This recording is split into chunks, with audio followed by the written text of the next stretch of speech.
அனைவருக்கும் வணக்கம். வெகு நாட்களாகவே ஒரு குழப்பம் எல்லோரிடக்கும் இருந்து கொண்டிருக்க வாய்ப்புண்டு. இன்ஃபேக்ட் ஆரம்ப காலகட்டத்துல ஒரு சமீப காலத்துக்கு முன்னாடி வரைக்கும் கூட எனக்கும் இருந்தது அப்படின்னு கூட சொல்லலாம். நிறைய இடங்கள்ல மனோ நாசத்தை பற்றி பேசப்படுகின்றது. மனோ நாசம் அப்படின்னா எண்ணங்களே இல்லாத நிலையை பற்றி பேசப்படுகின்றது. அதுவே ஞானம் என்று சொல்லப்படுகிறது. அப்படிங்கிறப்போ சாத்தியமே இல்லாத விஷயத்தெல்லாம் எப்படி பேசிட்டு இருக்காங்கன்னு நமக்கு புரியலையே அப்படிங்கிற மாதிரியான அந்த விஷயங்களோடு நாம் ஆய்வு செய்தது உண்டு. சரியா? பட் இப்போ நம்ம சமீபமா புரிஞ்சுக்கிட்ட இந்த எல்லா விஷயத்தையும் அனுஷ்டிச்சு பார்க்கும்போது இரண்டுமே சரிசம உண்மை அப்படிங்கிற ஒரு உண்மையை நம்ம பேசிட்டு இருக்கோம். எது? எண்ணங்கள் இருக்கும், அதில் விருப்பு வெறுப்பு அகங்காரம் இல்லாத நிலை ஒன்று இருக்கின்றது. அதுவும் பூரண ஞான நிலைதான் அப்படிங்கிறதையும் பார்த்தோம். பட் ஒன் மோர் திங், எண்ணங்களே இல்லாத நிலை என்று ஒன்று இருக்கின்றது. அதுவும் பூரண ஞான நிலைதான். இதுக்குள்ள டிஃபரன்ஸ் என்ன அப்படிங்கறது எல்லாமே சமீபமா டிஸ்கஸ் பண்ணிட்டு இருக்கோம். அதெல்லாம் கோர்வையா என்னால முடிஞ்ச வரைக்கும் இந்த இடத்துல நான் பிரசன்ட் பண்ண ட்ரை பண்றேன். ஓகேவா? துவைதமா அத்வைதமான 2 நாளைக்கு முன்னாடி நம்ம டிஸ்கஸ் பண்ணோம்.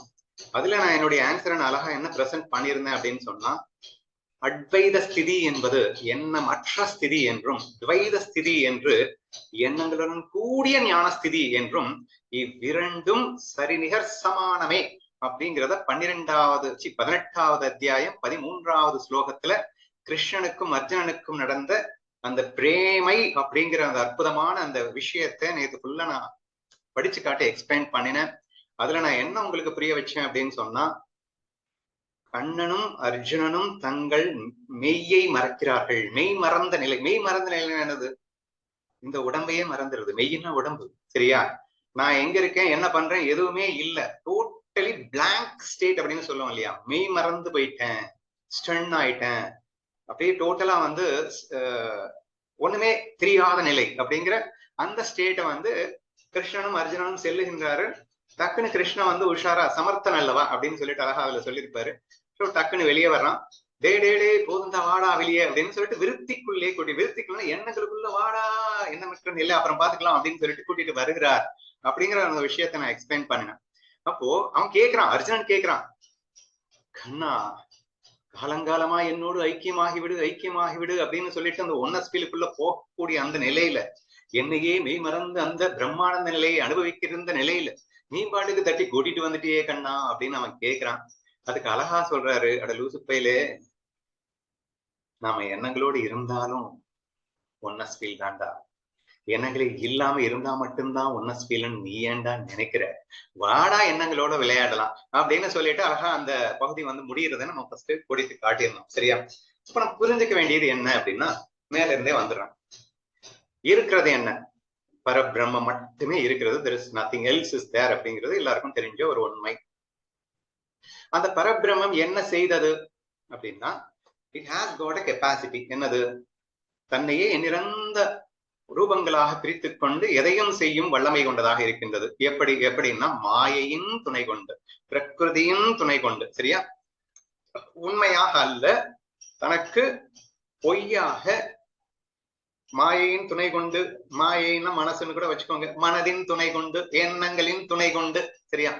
அந்த எண்ணங்களின் துணை கொண்டு என்னையே ஒரு விஸ்வரூபமாக உருவாக்கி கொண்டு அங்கே பல்லாயிரம் விஷயங்களை செய்து கொண்டு என்னோடு நான் ஒரு பிரேமை பாராட்டி கொண்டு அங்கே மகிழ முடியும் என்ற ஒரு அற்புத விஷயம் இருக்கின்றது அப்படிங்கிறது உங்களுக்கு எல்லாருக்குமே தெரியும். ஓகேவா? அப்போ பிரம்மம் எண்ணங்களின் துணையின்றியும் இருக்கும், எண்ணங்களின் துணையோடும் இருக்கும் என்பதை புரிந்து கொள்ள வேண்டும். சரியா? அதே மாதிரி இந்த அகர்த்தா அப்படிங்கிற விஷயத்தை நான் டீட்டெயிலா எக்ஸ்பிளைன் பண்ணும்போது என்ன சொல்லியிருந்தேன்னா, 18வது அத்தியாயத்துல 14வது ஸ்லோகத்துல அழகா எக்ஸ்பிளைன் பண்ணியிருக்காரு. கர்த்தானாலே அந்த 5 பேர் தான். அந்த 5 பேர் யாருன்னு தெரிஞ்சுக்கோங்கடான்னு தனியா எக்ஸ்பிளைன் பண்றாரு. ஆத்மா என்றென்றும் கர்த்தாவுக்குள்ள வரவே மாட்டான். அவன் செய்விப்பவனும் அல்ல, செய்பவனும் அல்ல, கர்மங்களிலிருந்து துண்டாக விடுபட்டவனாக இருக்கின்றான். இன்ஃபேக்ட் கர்மத்துக்கு அவனுக்கு சம்மதமே இல்லை அப்படிங்கிற ரேஞ்சுக்கு அவர் அழகா பேசி இருக்கிறார் அப்படின்னு பார்த்தோம். அப்ப அந்த பிரம்ம நிலையை குறிக்கின்ற அந்த ஆத்மஸ்வரூபம் அது எது? ஆத்மா, பரமாத்மா அப்படின்னு சொல்லக்கூடிய அந்த அனுபவம் என்பது பிரம்ம நிலை அப்படின்னா மாயையின் கலப்பில்லாத நிலையை குறிப்பது, அப்படின்னா எண்ணங்களின் கலப்பில்லாத நிலையை குறிப்பது அப்படின்னு புரிஞ்சுக்கிட்டா போதும். ஓகேவா? சரி, ஃபர்ஸ்ட் நம்ம என்னவா இருந்தோம் அப்படின்னா எண்ணங்களின் கலப்பில்லாமல் இருந்தோம். அது எண்ணங்களின் கலப்போடவும் இருக்கிறது. ஃபர்ஸ்ட்னு கூட சொல்ல வேணாம், எப்பயுமே பிரம்மம் வந்து எண்ணங்களின் கலப்பில்லாமல் இருந்த பிரம்மமே எண்ணங்களின் கலப்போடவும் இருக்கிறது அப்படின்னு வச்சுக்கோங்க. ஏன்னா மாயைக்கு ஆதியும் கிடையாது, அந்தமும் கிடையாது. எப்படி பிரம்மத்துக்கு ஆதியும் கிடையாது, அந்தமும் கிடையாதோ, அப்படி இந்த மாயைக்கும் கூட ஆதியும் கிடையாது, அந்தமும் கிடையாது. ஏன்னா மாயைங்கிறது என்னன்னா பிரம்மத்தின் நிழல் தான். நீ இருக்கிற வரைக்கும் அந்த நிழல் இருந்துகிட்டே தான் இருக்கும். இப்ப பிரம்மம் இருக்கிற வரைக்கும் அந்த மாயை இருந்துகிட்டே தான் இருக்கும் என்ற ரீதிக்கு அங்கே போகும்போது ஃபர்ஸ்ட் செகண்ட் கூட சொல்ல வேணாம். சரியா? பிரம்மம் என்ற அந்த பூரண தத்துவத்தின் நிலையை 10, அதாவது என்ன சொல்றது, சச்சிதானந்த நிலை என்று அழைக்கப்படுகின்ற பூரண தத்துவ நிலையிலிருந்து பார்க்கும்போது எண்ணங்கள் அற்ற நிலை என்று வருகிறது. அதுவே பிரகிருதியை ஆச்சரியத்த பிறகு வருகின்ற நிலை என்பது எண்ணங்களுடன் கூடிய நிலை. அவ்வளவுதான் டிஃபரன்ஸ். ஓகேவா? அப்போ இங்கே இது ஞானமா அது ஞானமா அப்படின்னு கேட்டா ஞானமா, ரெண்டுமே ஞானம் தான், யாரு இல்லைன்னு சொன்னா. சரியா? எண்ணங்கள் அற்ற நிலையில் நீ இருக்க முடிந்தால் அதுவும் ஞானமே. அல்லது எண்ணங்களில் விருப்பு வெறுப்பு அகங்காரம் ஆகியவற்றை துரத்திவிட்டு உன்னால் வாழ முடிந்தால் அதுவும் ஞானமே. இன்னொரு பெரிய சந்தேகம் வேற வந்துருது. ஏன்பா எண்ணங்கள்ல இருக்கிற விருப்பு வெறுப்பையே விரட்ட முடியலையாக்கும், பின்ன எண்ணங்களே இல்லாத நிலைக்கு போக முடியுமா அப்படின்னு. அது கூட நம்ம சொல்லணும்னு அவசியம் இல்லை. ஏன்னா சில மார்க்கங்கள் நேரடியாக அதற்கு அழைத்து செல்லுகின்றன. அதற்கு தியான மார்க்கம்னு பேரு. அவன் என்ன பண்றான் அப்படின்னா எண்ணங்கள் ஆய்வு செய்து அதுல விருப்பு வெறுப்பு இருக்கான்னு பார்த்து அந்த விருப்பு வெறுப்பை தூக்கணும் அப்படின்னு எல்லாம் பண்றது.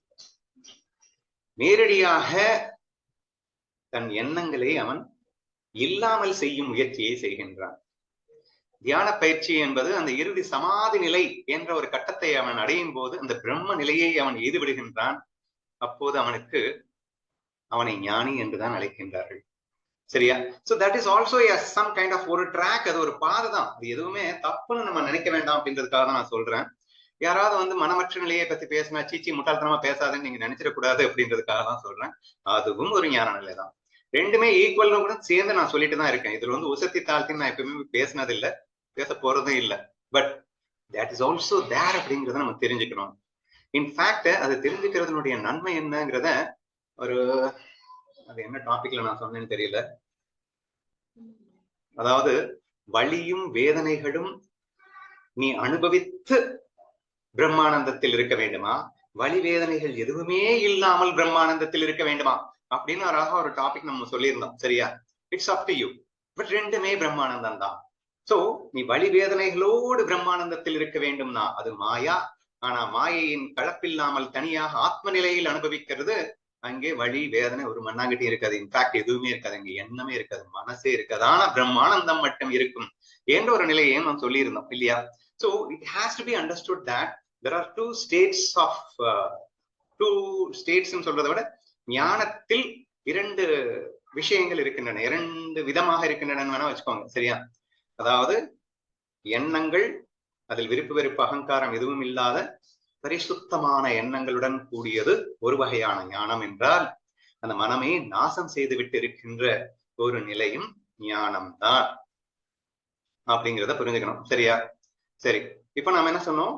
அந்த ஆத்ம நிலை என்று இருக்கிறது, அது பிரகிருதியோடு தொடர்பு கொள்கிறது. பிரகிருதியோடு தொடர்பு கொண்டவுடன் அந்த பரமாத்மாவே ஈஸ்வரன் என்று பொய்யாக ஈஸ்வரனாக, பின் பொய்யாக அவனே பல்லாயிரக்கணக்கான ஜீவன்களாக என்று நம்ம பிரிச்சு காட்டணும். சரியா? இப்ப இந்த பிரிச்சு காட்டினதுக்கு அப்புறமா நம்ம தெளிவா என்ன சொல்லிட்டோம்னா, இட் ஹாஸ் பீன் சிஸ்டமைஸ்டு. இந்த ஆத்மா அதற்கு ஜஸ்ட் என்ன சொல்றது, சூரியன் எப்படி உலக வியாபாரங்களுக்கு நிமித்தமாக இருக்கின்றானோ அப்படி ஆத்மா ஜஸ்ட் ஒரு சப்போர்ட்டிங் ஃபேக்டராக, ஒரு பேஸா மட்டும்தான் இருக்கே தவிர ஆத்மா செய்விப்பவனும் அல்ல செய்பவனும். நல்லா புரிஞ்சுக்கோங்க இந்த விஷயத்தை. நான் ரொம்ப டீட்டெயிலா பல வீடியோஸ்ல எக்ஸ்பிளைன் பண்ணிட்டேன். ஈஸ்வரன் யார், ஜீவன் யார், பிரம்மம் எது. சோ இந்த விஷயங்களை புரிஞ்சுக்கும் போது ஈஸ்வரன் செய்விப்பவன், அனைத்தையும் எல்லோரையும் ஆட்டுபவன், ஜீவன் ஆடுபவன். பிரம்மம் செய்விக்காமலும் செய்யாமலும் ஆடாமலும் ஆட்டாமலும் இருக்கின்ற ஒரு நிலை அப்படிங்கிறத நம்ம பார்த்தோம். சரியா? அப்போ இந்த பிரம்ம நிலை என்று சொல்லப்படுவது எது அப்படின்னு சொன்னீங்கன்னா, மாயையின் கடப்பில்லாமல் பிரம்ம நிலையை மட்டும் அனுபவிக்கின்ற நிலை அப்படின்னு அர்த்தம். உடனே உங்களுக்கு டவுட் வரும், இவன் பிரம்ம நிலையில இருக்கான் அப்படின்னா மாயையின் கலப்பில்லாம இருக்கான் அப்படின்னா, ரே உலகம் இருக்கட்டுதல்ல, நீ ஞானி ஆயிட்டா உலகம் காணாம போயிடுமா? நீ பிரம்ம நிலைக்கு எப்படி போக முடியும்? நீ இந்த உலகத்துல வாழ்ந்துட்டு தான் இருக்கியாக்கும், அப்புறம் பிரம்ம நிலைக்கு போயிடுவியாக்கும் அப்படின்னு நீங்க கொஸ்டினை கேட்கலாம். அது எல்லாமே நம்ம ஏற்கனவே ப்ரூஃப் பண்ணியிருக்கோம். எப்படி சொல்லியிருக்கோம்? அதாவது ஜீவன், ஈஸ்வரன், ஆத்மா, 3 நிலைகளை நான் அழகா எக்ஸ்பிளைன் பண்ணிருக்கேன். எப்படி எக்ஸ்பிளைன் பண்ணேன்? நீ ஜீவனாகவும் அனுபவிக்கலாம். ஜீவனை பிரத்யட்சமா அனுபவிக்கிறதா இருந்தா, பிரத்யட்சத்துக்கு நல்ல வார்த்தை புரியுற மாதிரி ஏதாவது இருக்கா? பிரத்யட்சம்னா இப்ப எனக்கு கிள்ளுன்னு எனக்கு வலிக்குது இல்ல, அது வந்து பிரத்யட்ச அனுபவம்னு வச்சுக்கோங்க, சரியா?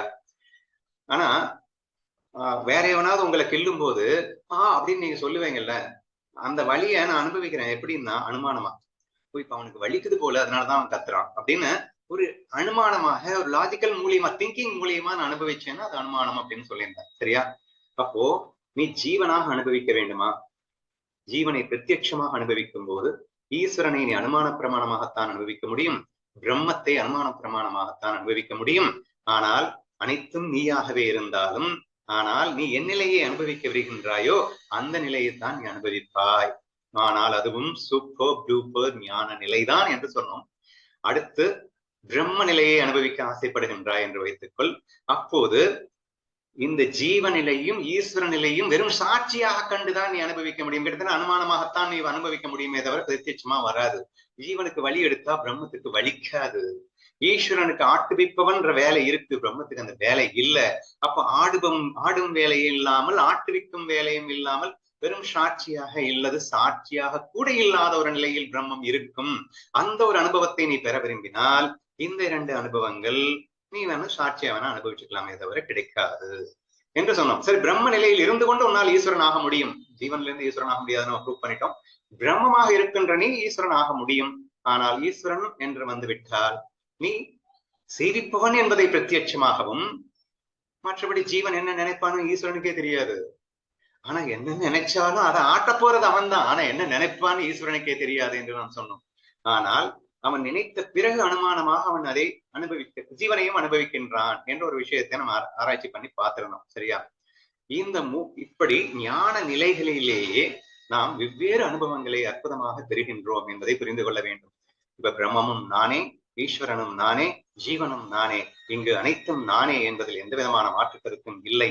ஆனால் அனுபவிக்கும் விதத்திலோ எக்கச்சக்கமான மாற்றங்கள் இருக்கின்றன என்ற ஒரு உண்மையை நாம் புரிந்து கொள்ள வேண்டும் அப்படிங்கிறதுதான் என்னுடைய கருத்து, சரியா?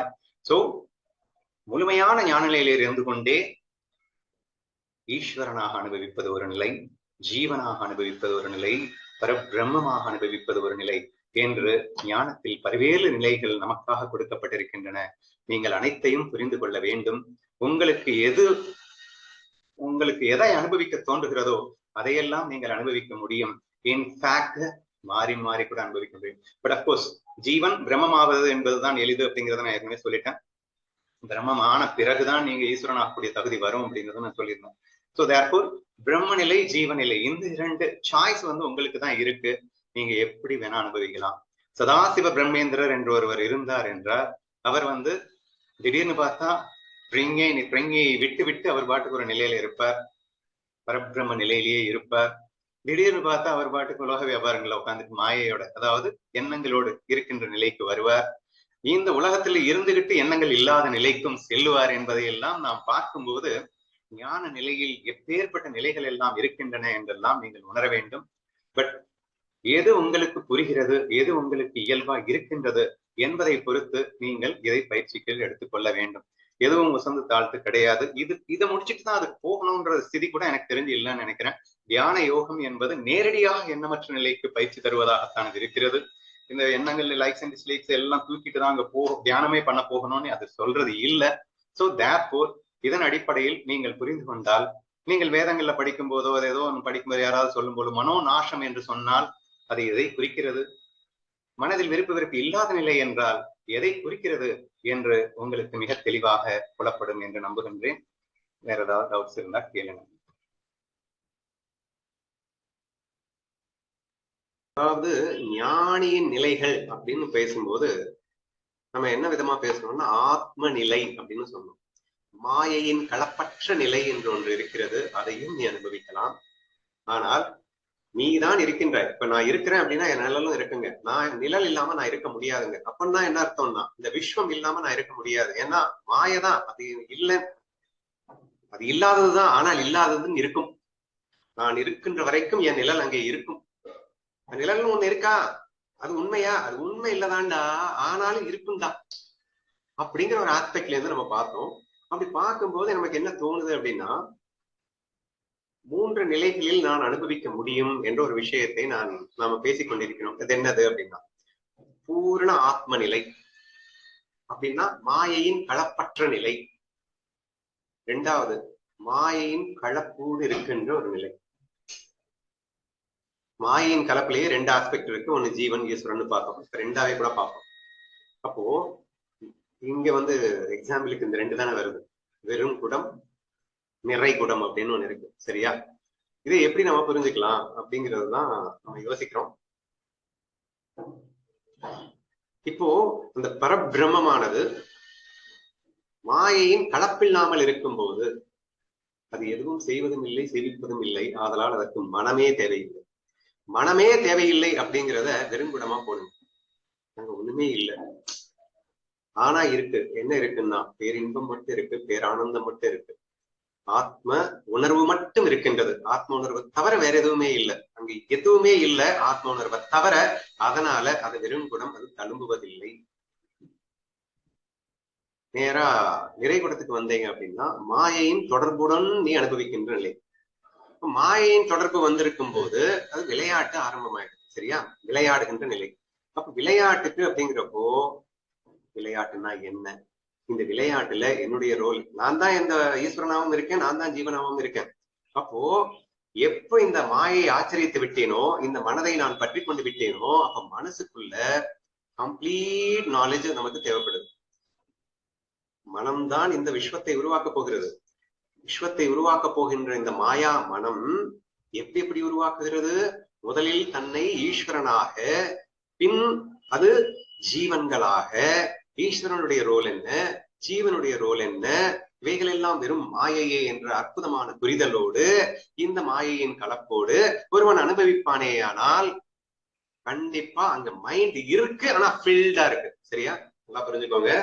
ஃபர்ஸ்ட் திங் நான் என்ன சொல்றேன்னா, பரபிரம்ம நிலை, ஆத்ம உணர்வு அப்படின்னு சொல்லக்கூடிய அந்த நிலையில மனமற்ற நிலை என்பது மாயையின் கலப்பற்ற நிலையில வெறுங்குடத்தோட ஒப்பிடுறேன். அங்க பேரானந்தம் மட்டுமே இருக்கும், வேற ஒண்ணுமே இருக்காது. அது நீங்க சமாதி நிலையோட கம்பேர் பண்ணுவீங்களோ எப்படி வேணா பண்ணிக்கோங்க. So where there is only Ananda.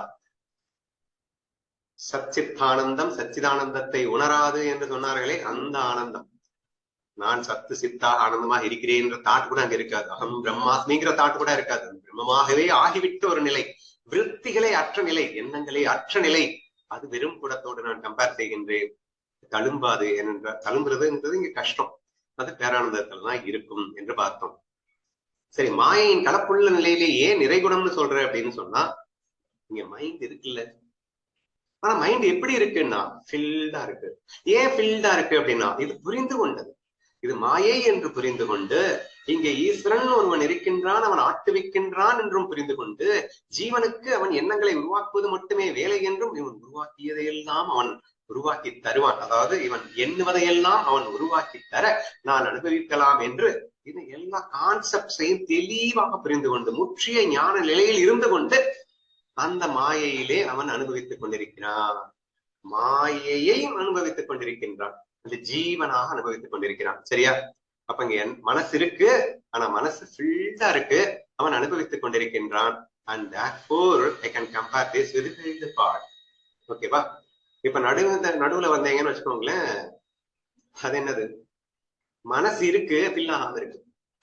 Empty மைண்ட்ல என்ன சொன்னேன் அப்படின்னா, எம்டி பாட்ல there is no mind. filled பாட்ல mind with filled. But empty I mean குறைகுடத்துல மைண்ட் வித் ஹாஃப் ஃபில்டு அப்படிங்கிற மாதிரி இருக்கு. சரியா? Half filled and half empty. அப்ப என்ன ஆகும் அப்படின்னு சொன்னா, எண்ணங்கள் இருக்கிறது, ஜீவன் இருக்கின்றான், ஈஸ்வரன் இருக்கின்றான். ஆனால் இவைகள் எல்லாம் மாயை என்ற புரிதல் இல்லை. புரிதல் இருந்துச்சுன்னா ஃபில்ட் ஆயிடும். சரியா? அப்போ அறியாமை, அஞ்ஞானம் என்று அந்த பாதி நிறையில குடத்துல இருக்கக்கூடிய அந்த நிலை என்பது ஒரு முழுக்க முழுக்க ஈகோல இருக்கு. நான் வேற, அது வேற என்று தவறான புரிதலில் உள்ள நிலை. அது தவறா புரிஞ்சுக்கிறதுனாலதான் அது ஃபில் ஆகல இல்லையா?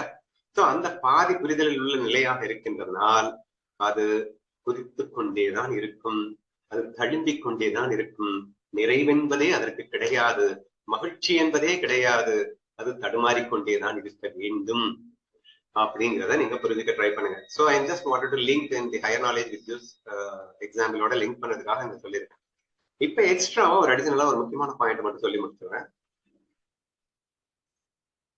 ஆனந்தம். உடனே நீங்க வந்து உசத்தி தாழ்த்தி நான் பேச வரல. இங்க எம்டி பார்ட்ல இருக்கிறது வந்து உசத்தி, ஃபில்டு பார்ட்ல இருக்கிறது வந்து உசத்தி. I don't mean like that. According to me equal தான். சரியா? அதனாலதான் நான் அந்த 18வது அத்தியாயம் 13வது ஸ்லோகத்துல கிருஷ்ண அர்ஜுனர்களின் சம்வாதத்தை நான் படிச்சு காட்டினேன். அவர்கள் எம்டி பாட் ஆகும் போது அப்படியே கண்ணன் வந்து டே ஃபீல்டு பாட்டா இருந்து விளையாடலாம்டா வாடா அப்படின்னு கூப்பிடுற அந்த விஷயத்த நான் உங்ககிட்ட ஒப்பிட்டு காட்டினேன். சரியா? இந்த எம்டி பாட்டும் பேரானந்தம் தான். அவன் அந்த பேரானந்தத்தில் இருக்கின்ற அவனை தட்டி எழுப்பி வா ஃபீல்டு பாட்டு பேரானந்தத்துக்குள்ள போலான் என்று அழைத்து வந்த அந்த விஷயத்தை நான் சுட்டி காட்டினேன் என்பதை புரிந்து கொள்ள வேண்டும். சரியா? இப்போ இந்த ஃபீல் எப்படி இருக்கும் அப்படிங்கிறத நீங்க கொஞ்சம் யோசிச்சு பாருங்க. ஃபீல்டு பாட்டுனா என்ன அர்த்தம்? ஈகோ இல்ல, லைக்ஸ் அண்ட் டிஸ்லைக்ஸ் இல்ல, அண்ட் ஜஸ்ட் பிளேயா பண்றது அப்படிங்கிறது ஃபீல்டு பாட்டு. ஓகேவா? தி மொமெண்ட் லைக்ஸ் அண்ட் டிஸ்லைக்ஸ் இல்லாம போயிடுச்சு, ஈகோ இல்லாம போயிடுச்சுன்னாலே உங்க மைண்டு சலனமே இருக்காது. ரெண்டாவது, ஏற்கனவே உள்ள நாலேஜ் படி ஈகோ இல்லாததுனால உங்கள் செயல்பாடு வந்து இயல்பா இருக்கும், ஆட்டோமேட்டிக்கா இருக்கும். அதை வந்து நீங்க ரசிச்சு ருசிச்சு நீங்க பண்ணுவீங்க. எதை பத்தி ஃபர்ஸ்ட் பயம் இல்ல, கவலை இல்ல, எதுவுமே இல்லை. அப்ப எந்த நிலையில இருக்கு அப்படின்னு சொன்னா, இப்ப ஒரு மானசீக தபஸ்ல அவர் பேசினார் இல்ல, அலைகள் இல்லாத கடலை போலே அப்படின்னு சொன்னார். அதாவது சலனமே இல்லாம ஒரு மைண்ட் இருக்கு அப்படின்னு சொல்லி பார்த்தோம். சரியா? இங்க அகம் பிரம்மாஸ்மி என்ற அந்த பிரம்மானந்தத்தில் இருக்கின்றது, மாயின் கலப்பில்லாமல் இருக்கிறது அப்படின்னு சொன்னாங்க. மாயின் கலப்பில்லாத அந்த நிலை எப்படிங்க இருக்கும்? எண்ணங்களே இல்லாத நிலை அது எப்படிங்க இருக்கும் அப்படின்னு கேட்டா, நீங்க கேள்விப்பட்டிருப்பீங்க தியானத்துல ஒரு எண்ணத்திற்கும் இன்னொரு எண்ணத்திற்கும் இடைவெளி ஒண்ணு இருக்கும் இல்லையா, அதுக்கு பேரு ஞான நிலை அப்படின்னு கேள்விப்பட்டிருக்கீங்களா இல்லையா எனக்கு தெரியாது. சோ அதான் சொல்லுவாங்க. அப்புறம் இன்னொரு எக்ஸாம்பிள் என்ன சொல்லுவாங்கன்னா, இப்போ நீங்க ஏங்கி ஏங்கி ஆசைப்பட்ட ஒரு விஷயம் உங்களுக்கு கைக்கு கிடைச்சிருச்சு அப்படின்னா அந்த ஒரு 5 செகண்ட்ஸுக்கு நீங்க என்ன ஆயிடும்? மைண்ட் ஃபில் ஆயிடும். ஏன்னா ஏங்கிட்டே இருக்கு. அப்போ கிடைக்குமா கிடைக்காதான்னு அளவாஞ்சிக்கிட்டே இருக்கு. டக்குன்னு அது கிடைச்சோம்னா கிடைச்சிருச்சுடா. அந்த ஒரு செகண்ட், அந்த ஃபில்டான அந்த செகண்ட் வரைக்கும் திருப்பி அதை வச்சுக்கிட்டு அடுத்து வேற ஆசை வரும், இதை வச்சுக்கிட்டு என்ன மெயின்டைன் பண்ணணும்ன்ற ஆசை எல்லாம் வந்துரும்னு வச்சுப்பாங்க. அந்த ஃபிராக்ஷன் ஆஃப் செகண்டுக்கு ஒரு ஃபில் ஆகிற அந்த மொமெண்ட் இருக்கு இல்லையா, அது நான் சொன்ன மாயையின் கலப்பில்லாத மெய்மறக்கின்ற நிலைன்னு சொன்னோம். அந்த நேரத்துல எண்ணங்கள் இல்லைன்னு நான் சொல்ல வரேன். சரியா? எண்ணங்கள் இல்லாத பேரானந்தமும் எண்ணங்களோடு கூடிய பேரானந்தமும் ஒன்றேன்னு நான் சொல்ல வரேங்க, வேற ஒண்ணும் இல்லைங்க. ஐம் நாட் டிஃப்ரெண்ட் டேஸ்ட்னு கூட சொல்ல வரல, ரெண்டும் ஒண்ணுதான் அப்படிங்கிறத நீங்க புரிஞ்சுக்க ட்ரை பண்றீங்க. அப்படிங்கிற எப்படிப்பா புரிஞ்சுக்க வைக்கிறேன் அப்படின்னா, நான் என்ன சொல்ல வரேன்னா, விஞ்ஞானிக்கு ஒரு 5 செகண்ட் ஒரு பொண்ணை காதலிக்கிறான், அந்த பொண்ணு ஐ லவ் யூன்னு சொல்லிடுச்சு. ஒரு 5 செகண்டோ 10 செகண்டோ ஒரு மனம் கம்ப்ளீட்டா ஃபில் ஆயிடும். அப்ப வந்து இது உசிரே போனாலும் எனக்கு சந்தோஷம். அதாவது ஒரு பொய்யாவது சொல்கண்டே அந்த சொல்லில் வாழ்ந்து முடியும், அல்லது மரணத்தில் அதாவது செத்தே போயிடுவேன் அப்படிங்கிறான். அப்படின்னா I am ready to lose everything else in this world. அந்த சொல்லுக்காக அவ்வளவு ஃபுல்ஃபில்மெண்ட் தான். சரியா?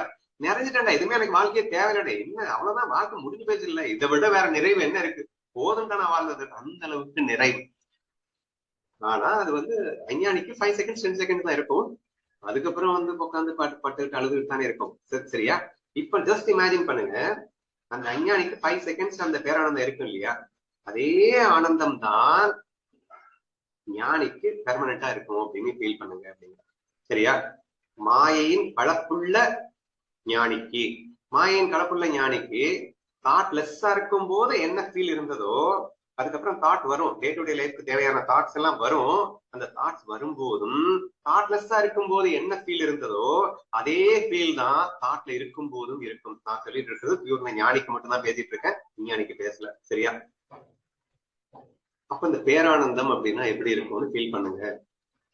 எம்டி பாட்டும் ஃபில்டு பாட்டும் ஆனந்தத்துல கம்பேர் பண்ணீங்கன்னா ஒண்ணுதாங்கிறேன் நானு. என்ன டிஃபரன்ஸ் அப்படின்னா, அங்க தாட்லெஸ், தாட்டே இல்லாம அந்த ஆனந்தம், இங்க தாட்டோடு கூடிய ஆனந்தம். அவ்வளவுதான் டிஃபரன்ஸே தவிர ரெண்டுமே ஃபுல்ஃபில்டு ஸ்டேட்ல தான் இருக்கு.